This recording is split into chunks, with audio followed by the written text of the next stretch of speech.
सकाळ सकाळ डोळे उघडतोय तेवढ्यात तर मित्रांनो, मी आलोय मुंबईला सिडॅकच्या प्लेसमेंटसाठी. आज सेल्फ स्टडीसाठी सिडॅक खारघरला जायचा प्लॅन आहे, म्हणून पटकन आवरून घेतोय.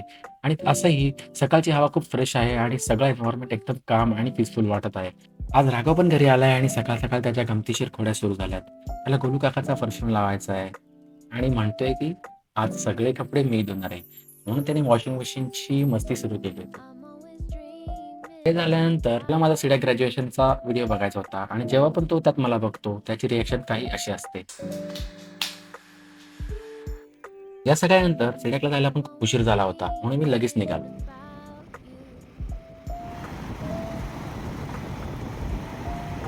पनवेलवरून खारघरला गेल्यावर समजले की आज फक्त सिडॅक सेंटरला शॉर्टलिस्टेड स्टुडंट्सलाच बोलवलंय. मग एवढ्या लांब माघारी पनवेलला कसं जायचं? मग सगळे मित्र आम्ही मित्रांच्या पीजीला जाऊन तिथं प्रिपरेशन करत बसलो. ग्रुपमध्ये स्टडी करायचं म्हटल्यावर अभ्यासापेक्षा जास्त टाईमपास होतो. मग ते झाल्यानंतर मग घरी जायला निघालो. खूप कंटाळलो होतो.